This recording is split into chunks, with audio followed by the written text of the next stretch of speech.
예, 우리는 계속해서 하나님께서 이스라엘 백성들에게 가르쳐 주신 5가지 제사법에 대해서 지금 공부하고 있으면서 오늘날 우리들이 적용해야 하는 부분들이 무엇인지 살펴보고 있습니다.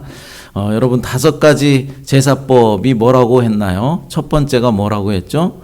순종의 제사, 번제. 두 번째 지난주에 배운 것, 성화의 제사, 소제. 그리고 오늘 배울 건 뭡니까? 감사의 제사, 화목제입니다. 그리고 2가지가 더 있는데 속죄제와 속건제 2가지 나중에 이제 배우도록 하겠습니다. 오늘은 화목제, 세 번째 화목제에 대해서 살펴보도록 하겠습니다. 화목제에 대해서는 레위기 3장과 또 7장에 기록되어져 있습니다. 화목제는 이미 사죄와 칭의의 은혜를 입은 사람이 하나님께 감사하고 하나님을 찬양하며 또 하나님과 교제를 누리는 삶을 살도록 증거하는 제사입니다. 그래서 성도들 입장에서 볼 때 하나님과 화목을 얻고자 하는 목적에서 화목제를 드리는 것이 아니라 이미 화목을 얻은 사람이 하나님께 나와서 감사하고 하나님을 찬양하며 하나님과 교제를 나누기 위한 목적으로 드리는 제사다라는 것이죠. 그러니까 이게 무슨 말이겠습니까? 화목제라는 것은 이미 하나님의 자녀가 되고 이미 하나님의 구원을 받은 자들이 하나님을 찬양하며 하나님께 영광 돌리기 위해서 드리는 제사다라는 것입니다.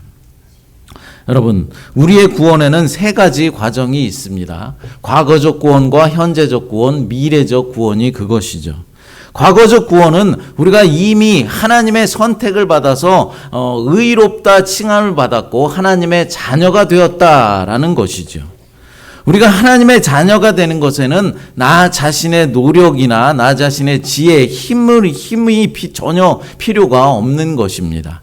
전적으로 100% 오직 하나님의 은혜로만 우리가 하나님의 자녀가 될 수 있는 것이죠. 저와 여러분 모두는 이미 하나님의 자녀가 되었다는 사실을 믿으시기 바랍니다.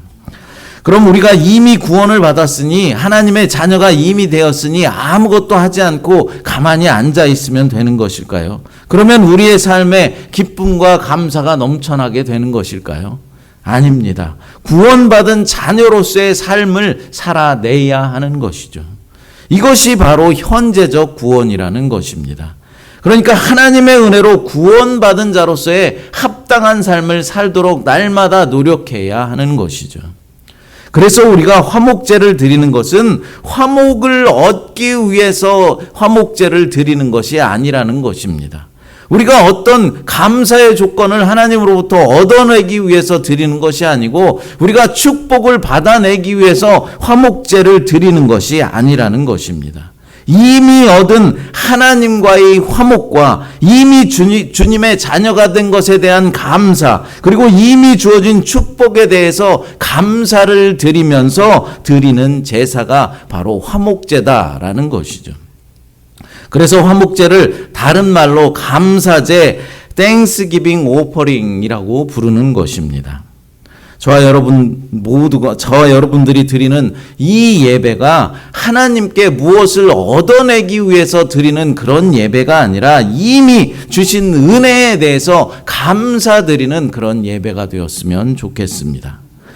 레위기 7장 12절 말씀 읽어보겠습니다. 만일 그것을 감사함으로 드리려면 기름 섞은 무교병과 기름 바른 무교전병과 고운 가루에 기름을 섞어 구운 과자를 그 감사 제물과 함께 드리고. 아멘. 16절도 읽어보겠습니다. 그러나 그의 예물의 제물이 서원이나 자원하는 것이면 그 제물을 드린 날에 먹을 것이요 그 남은 것은 이튿날에도 먹되. 아멘. 화목제를 드리는 3가지 경우에 대해서 지금 12절과 16절에서 말씀하고 있는 것입니다. 화목제를 드리는 3가지 경우, 첫 번째는 감사제가 있다라는 것이죠. 화목제는 3가지가 있는데 그 첫 번째 감사제가 있습니다. 만일 그것을 감사함으로 드리려면이라고 말씀하고 있죠.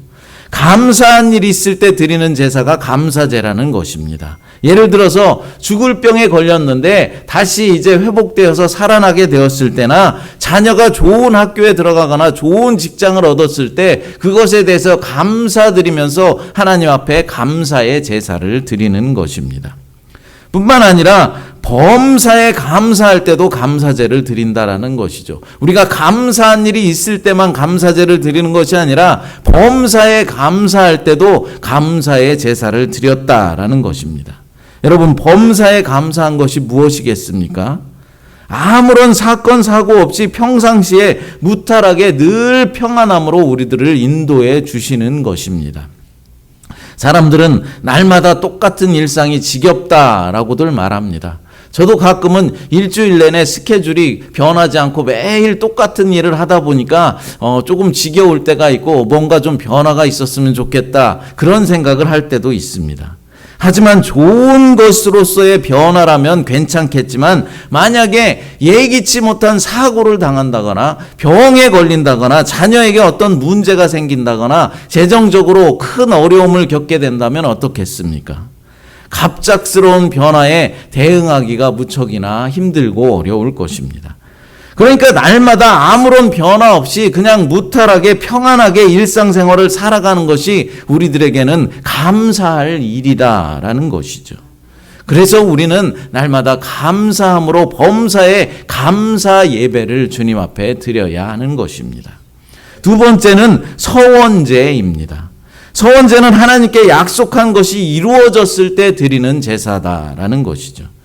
우리가 살다 보면은 하나님과 약속을 해야 할 때가 있습니다. 예를 들면 어느 때입니까? 내가 죽을 병에 걸렸다거나 우리 자녀에게 몹쓸 병이 걸렸을 때 이제 서원하면서 기도드릴 때가 있는 것이죠. 하나님, 우리 자녀의 병을 고쳐주시기만 한다면은 내 재산의 절반이라도 띄어서 하나님께 드리겠습니다. 그리고 그 이후에도 어려운 이웃을 돕는데 최선을 다하며 살아가겠습니다. 이렇게 서원을 하는 것입니다. 그런데 정말로 하나님의 은혜로 자녀의 병이 고침을 받았습니다. 그럴 때 하나님께 서원했던 그 기도를 떠올리면서 정말로 자신의 재산의 절반을 하나님께 바치고 그 이후에도 어려운 이웃을 도우면서 살아가는 일에 최선을 다해 사는 것이죠. 그러니까 서원제는 하나님께 약속한 것을 지키는 제사다라는 것입니다. 그런데 여러분, 서원을 드릴 때 우리가 조심해야 하는 것이 있습니다. 그것은 자신의 욕심과 정욕으로 서원을 남발하지 말아야 한다라는 것입니다. 예를 들어서 복권 1등에 당첨하게 해주시면은 내가 당첨금의 반을 하나님 앞에 드리겠습니다, 이런 서원을 드리면 안 된다라는 것이죠. 서원이라는 것은 정말로 절실하고 간절한 기도의 제목이 있을 때 하나님 앞에 드리는 것입니다. 그리고 서원한 것이 있다면 반드시 그 서원의 약속을, 하나님과의 약속을 반드시 지켜야 한다라는 사실도 우리는 잊지 말아야 할 것입니다. 약속을 지킬 때 하나님과의 교제가 더욱더 깊어져 가는 것입니다. 세 번째는 낙헌제입니다. 낙헌제는 하나님께 자원하는 마음으로 드리는 제사다라고 해서 자원제라고도 부릅니다. 여러분, 우리가 이 낙헌제, 그러니까 자원제를 드릴 수 있는 그런 믿음의 단계까지 가는 그런 사람이라면 그 사람은 믿음의 단계가 정말로 최고봉에 이른 사람일 것입니다. 왜냐하면 하나님의 사랑과 은혜를 깨달아서 자발적으로 하나님께 감사하는 것이기 때문입니다. 하나님께 의무적으로 순종하는 것이 아니라, 어쩔 수 없이 순종하는 것이 아니라 자원하는 마음으로 순종하며 자발적으로 하나님께 감사하고 사랑하고 기뻐할 때 하나님과의 교제가 최고봉에 이르게 되는 것이죠.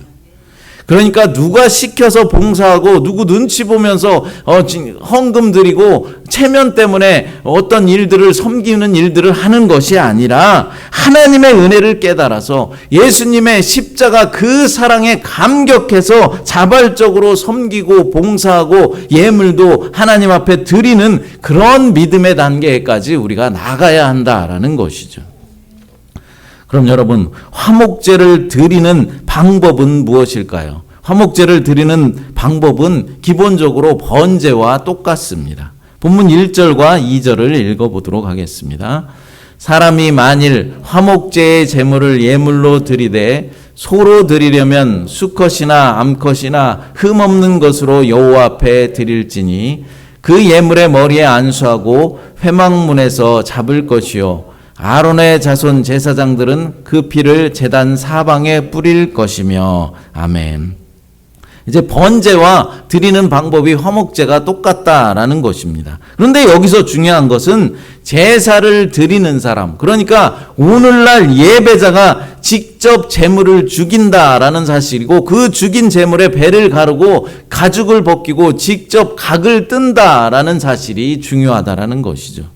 많은 사람들이 잘못 알고 있는 부분이 바로 이곳입니다. 제사자가 제물을 드릴 짐승을 가져다가 제사장에게 주기만 하면 모든 일들이 다 해결된다, 다 알아서 해주는 것으로 착각하고 있다라는 것입니다. 오늘날에도 마찬가지입니다. 예배 드리는 사람이 예배당에 나와서 그냥 가만히 앉아있기만 하면 목사나 예배를 인도하는 사람들이 다 알아서 예배를 드려주는 것으로 착각하고 있다라는 것입니다. 그래서 예배자들이 직접 예배의 주체가 되는 것이 아니라 구경꾼으로 전락하고 말았다라는 것이죠. 예를 들어서 하나님께 찬양을 드릴 때 자신의 목소리로 크게 하나님의 전능하심과 위대하심을 찬양 드려야 하는데, 많은 사람들이 어떻게 하고 있습니까? 그냥 입만 뻥긋뻥긋 하고 있으면서 찬양을 인도하는 사람의 찬양을 듣고 있고 구경만 하고 있다라는 것이죠. 기도 드릴 때도 자신의 온 마음과 간절함으로 하나님과 직접 대화를 나누어야 하는데, 앞에서 기도를 인도하는 사람의 기도 소리만 아무런 감정도 없이 그냥 듣고만 있는 것입니다. 말씀을 들을 때도 마찬가지죠. 주어진 말씀이 나를 위한 말씀이구나, 나를 향한 말씀이고 내게 적용되는 말씀이구나 라고 생각하면서 회개할 것은 회개하고 또 감사할 것은 감사를 드려야 하는데, 이 말씀은 저기 김지사가 좀 들었으면 좋겠네, 이 말씀은 박집사가 좀 들었으면 좋겠네, 그러면서 다른 사람, 자기에게 적용시키려고 하지 않고 다른 사람에게 자꾸만 적용시키려 한다라는 것입니다. 그러나 예배자는 자신의 손으로 직접 짐승을 잡아야 하고 그 잡은 짐승의 배를 직접 가르고 가죽을 벗기고 각을 떠야 한다라는 사실입니다. 이런 것처럼 예배의 모든 순서에서 자신이 직접 참여해야 하는 것입니다. 구경꾼이 되어서는 절대로 안 되는 것이죠. 여러분, 화목제를 드리는 방법은 기본적으로 번제와 똑같다라고 했습니다. 그런데 화목제만의 가장 큰 특징이 있는데, 그것은 제물의 고기를 처리하는 부분입니다. 번제는 제물의 고기를 어떻게 처리한다고 했습니까? 번제를 드릴 때는 가죽만 남겨놓고 나머지 모든 고기를 불태워서, 제단에서 불태워서 하나님께 다 올려드린다라고 했습니다. 그것이 번제입니다. 하지만 화목제는 고기를 세 부분으로 나누어서 처리한다라는 사실입니다. 첫 번째로 내장과 기름, 간과 콩팥을 제단에서 불태워서 하나님께 바칩니다. 그러니까 이것은 무엇입니까? 제물을 하나님께 드리는 부분이다라는 것이죠. 내장과 기름, 콩팥과 간을 하나님께 드리는 것입니다. 본문 3절부터 5절을 읽어보겠습니다. 그는 또 그 화목제의 제물 중에서 여호와께 화제를 드릴지니 곧 내장에 덮인 기름과 내장에 붙은 모든 기름과 두 콩팥과 그 위의 기름 곧 허리 쪽에 있는 것과 간에 덮인 꺼풀을 콩팥과 함께 떼어낼 것이요 아론의 자손은 그것을 제단 위에 불 위에 있는 나무 위에 번제물 위에서 살을 찌니 이는 화제라 여호와께 향기로운 냄새니라. 아멘. 복잡한 말씀처럼 보이지만은 쉽게 정리하면은 화목제는 기름과 간 그리고 콩팥 같은 내장을 제단에서 태워서 하나님께 올려드린다라는 것입니다. 여러분, 이 중에서 왜 기름을 하나님 앞에 드리는 것일까요? 오늘날 현대인들이 성경을 읽으면 이 기름을 지방이다라고 이해하기 쉽습니다. 많은 사람들이 고기를 먹을 때 기름 붙어 있는 부분을 다 떼어내고 먹는 사람도 많지 않습니까? 저도 살코기만 먹는 것을 좋아하는데, 그래서 현대의 사람들은 기름을 좋은 것이다라고 생각하지 않습니다. 하지만 기름이라고 번역된 이 히브리어 단어는 최고로 값진 것, 최고로 좋은 것을 의미하고 있다라는 사실입니다. 그러니까 성경에서 말하는 기름은 가장 값진 것, 가장 귀하고 가장 좋은 것을 말하고 있는 것입니다. 그러므로 하나님께 화목제를 드릴 때 기름을 불살라 드려라 하는 이 말씀은 하나님께 가장 귀하고 값진 것을 드려라 라고 말씀하고 있는 것이죠. 하나님께 가장 좋은 것을 드리라라는 이 말은 너무나도 당연한 말로 우리가 생각하겠지만, 사실 우리는 정말로 하나님께 가장 좋은 것들을 드리고 있는지 뒤돌아보고 회개해야 할 것입니다. 혹시라도 내가 쓰고 남은 것을 헌금으로 하나님께 드리고 있지는 않습니까? 나 자신과 내 자녀, 내 가족을 위해서 다 쓰고 남은 것을 어쩔 수 없이 하나님께 드리고 있지 않느냐라는 것입니다. 하나님께 드리는 헌금은 쓰고 남은 것을 드리는 것이 아닙니다.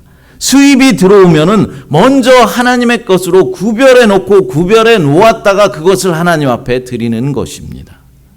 예배를 드리는 것도 마찬가지죠. 자기 시간 다 쓰고 시간이 되면 예배에 참석하고 시간이 안 되면 어쩔 수 없이 예배에 참석하지 않아도 되는 것이 아닙니다. 먼저 예배 시간을 하나님께 드리기로 구별해 놓고 다른 일들의 시간을 조절해야 하는 것이죠. 기도 드리는 일, 말씀을 공부하는 일도 다 마찬가지입니다. 기도 시간, 말씀을 배우는 시간을 미리 구별해 놓고 따로 정해 놓는 것이 더 중요하다라는 것이죠. 내 시간 다 쓰고 나서 내 할 일 다 하고 나서 시간이 되면 기도하고 시간이 되면 말씀 공부하는 것은 잘못된 생각이라는 것입니다. 이스라엘 백성들이 화목제를 드릴 때 기름을 드렸다는 것은 가장 값지고 가장 귀한 것, 가장 좋은 것을 하나님 앞에 드렸다는 의미입니다. 또 무엇을 드렸다고 했습니까? 콩팥과 간을 하나님께 드렸다라고 했습니다. 유대인들은 사람의 콩팥, 그러니까 신장 안에 그의 깊은 감정과 마음, 그의 양심까지도 담겨져 있다라고 생각을 했습니다.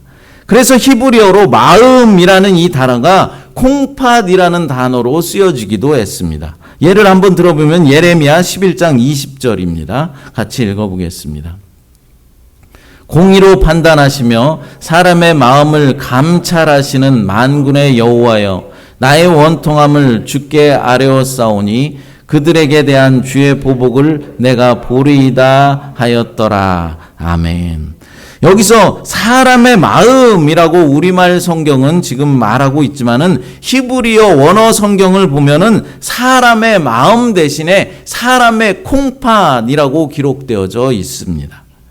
또한 하나님께 간을 드린 것도 같은 의미를 가지고 있는 것이죠. 따라서 화목제를 드릴 때 콩팥과 간을 드린다는 것은 우리의 마음 중심을 하나님께 올려드려야 한다라는 것의 상징입니다. 이 시간 우리는 하나님을 예배하기 위해서 이 자리에 나와서 앉아 있는 것이죠. 그러나 몸은 여기 있지만 우리의 마음은 다른 곳에 가 있는 그런 사람도 있습니다.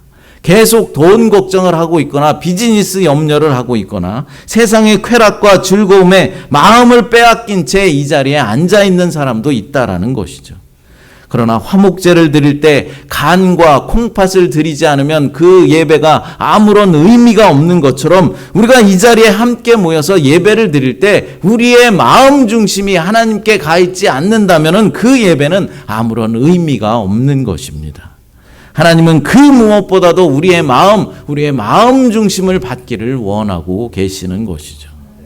두 번째로 가슴과 오른쪽 뒷다리는 제사장에게 주었습니다. 가슴 고기는 제사장 전체의 목으로 돌려주었고 이제 오른쪽 뒷다리는 그 제사를 주관한 제사장의 몫으로 주었습니다. 하나님께서 이스라엘 백성들에게 가나안 땅을 분배해 주실 때 레위인과 제사장들에게는 땅을 기업으로 주지 않았었습니다. 그럼 제사장들은 어떻게 먹고 살았습니까? 무엇으로 먹고 살았습니까? 다른 11지파가 드린 11조로 생활을 했습니다. 또한 제사장들에게는 하나님께 드릴 때 나오는 이 제물로 살아가게 하셨다라는 것이죠. 그래서 화목제를 드릴 때 가슴 부위와 오른쪽 다리 부분은 제사장의 몫으로 정해 놓았던 것입니다. 마찬가지로 오늘날 목회자들도 성도들이 드린 헌금, 특별히 11조를 가지고 생활을 하는 것입니다. 세 번째는 나머지 고기는 제사자에게 주었다라는 것이죠. 제사를 드린 사람, 그러니까 제물을 가지고 온 사람을 위해서 주었다라는 것입니다. 기름과 콩팥, 간, 그러니까 가장 귀하고 소중한 것은 하나님께 태워 올려드렸고, 그리고 가슴 부위와 오른쪽 뒷다리는 제사장의 몫으로 주었습니다. 그리고 나머지 모든 것은 제사 드린 사람의 몫으로 주었습니다.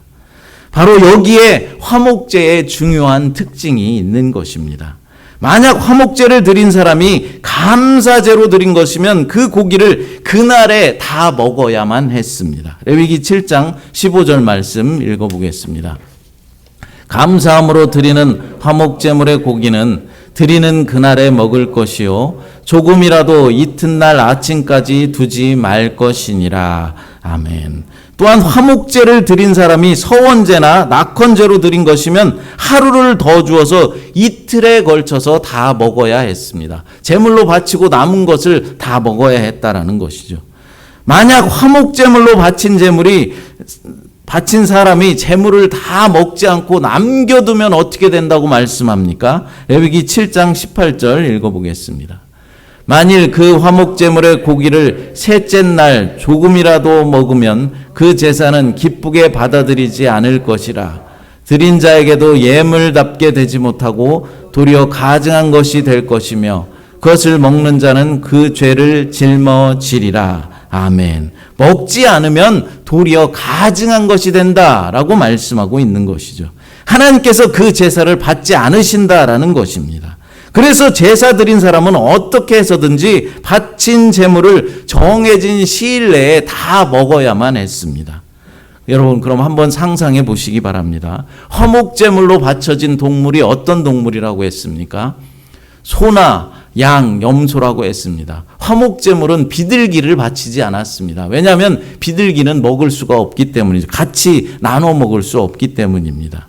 예를 들어서 화목제물로 소 한 마리를 바쳤다라고 가정을 해보겠습니다. 기름, 콩팥, 간과 같은 내장은 하나님께 바쳐 드렸습니다. 그리고 가슴 부위와 오른쪽 뒷다리는 제사장의 몫으로 주었습니다. 그리고 나머지는 이제 다 제사 드린 사람이 다 가지고 먹어야 하는데, 그러나 소 한 마리가 얼마나 큽니까, 여러분? 웬만한 한우 한 마리를 잡으면 먹을 수 있는 부위의 무게가 약 600kg이다 라고 합니다. 그러니까 소 한 마리를 잡으면 100명의 사람이 먹을 수 있다라는 것이죠. 그런데 말씀해 보니까 이 소를 이튿날까지 다 먹어야 한다라고 말하고 있습니다. 다 먹지 못하면 어떻게 됩니까? 그 화목제는 부정한 것이 되고 그 제사는 하나님께 연락되지를 못합니다. 그렇다고 제사 드린 사람이 하루에 혼자서 그것을 다 먹을 수 있습니까? 없습니다. 그럼 어떻게 해야 합니까? 나누어 먹어야 하는 것이죠. 가족들, 친지들, 친구들, 이웃들 다 불러서 초청해서 함께 나누어 먹어야 하는 것입니다. 그릇의 화목제는 늘 공동 식사로 마무리되었다라는 것이죠. 함께 나누어 먹는 것으로 제사가 완성되는 것입니다. 화목제의 특징은 예배자뿐만 아니라 예배자 주변의 사람들까지도 기쁨과 은혜의 혜택을 누리는 그런 제사였다라는 것입니다. 그러니까 화목제야말로 하나님께서 우리에게 원하시는 예배의 참 모습이다라는 것이죠. 여러분, 신앙생활은 나만 하나님 잘 믿고 나만 기뻐하고 나만 평안을 얻으면 되는 것이 아닙니다. 내가 누리는 기쁨과 평화가 나에게서 멈추어 서는 것이 아니라 내 주변의 이웃들에게 전달되는 것이 바로 예배의 완성이라는 것이죠. 로마서 5장 10절부터 11절 읽어보겠습니다. 곧 우리가 원수 되었을 때에 그의 아들의 죽으심으로 말미암아 하나님과 화목하게 되었은즉 화목하게 된 자로서는 더욱 그의 살아나심으로 말미암아 구원을 받을 것이니라. 그뿐 아니라 이제 우리로 화목하게 하신 우리 주 예수 그리스도로 말미암아 하나님 안에서 또한 즐거워하느니라. 아멘. 예수님께서는 우리들의 화목제물이 되어 주셨습니다. 예수님은 화목제물이 되심으로 하나님과 사람 사이를 화해시켜 주셨습니다. 예수님께서는 하나님과 인간 사이의 유일한 중보자가 되시려고 화목제물이 되신 것입니다. 고린도전서 11장에 가서 보면은 화목제가 신약의 성찬식으로 나타났음을 확인해 볼 수 있습니다. 성찬식은 화목제와 같이 신자와 그리스도와 함께 그리고 다른 신자들과 함께하는 공동 식사이자 교제의 잔치였습니다. 이 화목제와 성찬식은 장차 영원한 천국에서 있을 천국잔치에 대한 모형들이다라는 것이죠. 그러니까 화목제가 구약 시대에 있었던 그런 제사라면은 이제 신약 시대엔 뭐로 변했습니까? 성찬식으로 바뀌었다라는 것이죠. 이 성찬식이 영원한 천국에 가게 되면은 천국잔치가 될 것이다라고 말씀하는 것입니다. 하나님이 하나님의 백성을 창조하시고 구원하시는 궁극적인 목적은 바로 하나님과 하나님의 백성 사이의 교제에 있는 것입니다. 그러므로 화목제는 이런 영원한 천국에서의 사랑잔치, 사랑의 교제를 가장 잘 보여주고 있는 것이죠. 예수님은 죄로 인하여서 갈라졌던 하나님과 우리 인간과의 사이에 화목제물이 되어 주셨습니다.